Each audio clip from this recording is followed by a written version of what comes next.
of you believe that we can really fundamentally change what we're doing in high school? Raise that hand. Raise that hand. All right. I knew being a part of a leadership community like this is absolutely where we want to have this conversation, because not only do we believe it, but we're actually willing to do the hard work to make that happen. And so in Delaware, we believe that if you're really going to fundamentally change what happens in high school, you have to be willing to take the road less traveled. All right? And so here's what we mean by the road less traveled. First, in high school, one of the things we have to do is dramatically change the nature and role of the tasks we use in those classrooms. Secondly, we believe that you might want to think differently about the way you organize the content in high school in order to develop those deep and enduring understandings that we want students to have before they leave our high schools. And third, we have to really substantially alter our mindset about how we engage students in learning that content. So that's what I mean by the road less traveled. So what is it going to take? I came up with 3 fundamental ideas.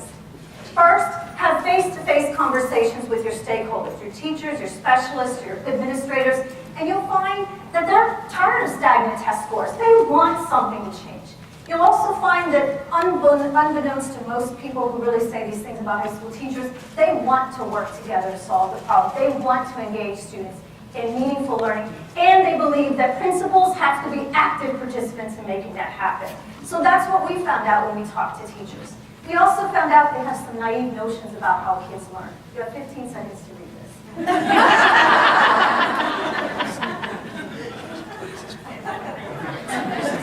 That was a high school department chair. So it's the truth of the matter. Those are some things we have to work on. Second ingredient, fundamental. You have to immerse your teachers, your administrators, your specialists, and your parents in the kind of culture we're trying to actualize in those classrooms. That's fundamental. They'll never know how to do it unless they engage. And what did we find out? Teachers love doing math together. All of us do. They also love thinking about how kids might approach things from different perspectives. The other thing we found out is that, I have a third thing, I can't remember what it is.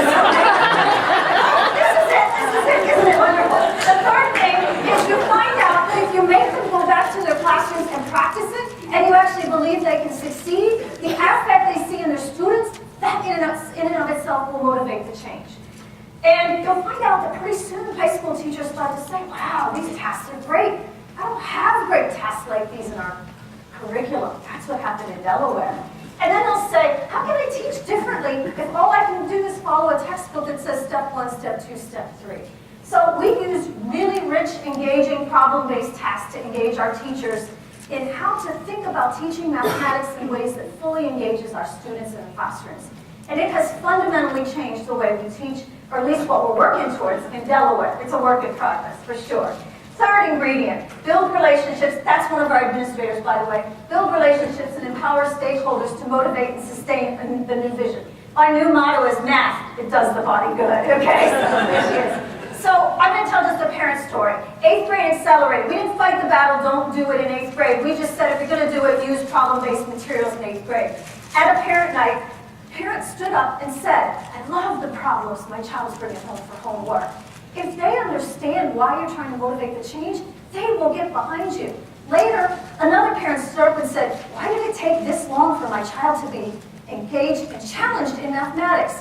So I think if we leverage the fact that when you let them understand and help them understand, they will become your staunch advocates for that change. And I believe every one of us has the capacity to do this. So here's Delaware. We have 19 public school districts. 90% of them are using 1 of 2 problem-based materials and are engaged in full, large-scale professional development. So I'm going to end with, boy, wow, it's quickly. So I'm challenging all of you, those of you that had your hands up and those that didn't, to join Delaware. Have the courage and determination to take the road less traveled.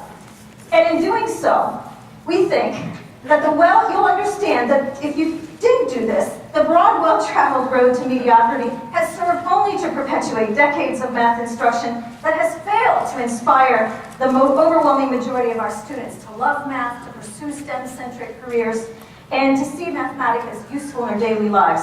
Take the road less traveled because it is the road to greatness. Because by taking the road less traveled, you, all of you, will inspire others to follow, and that will make all the difference.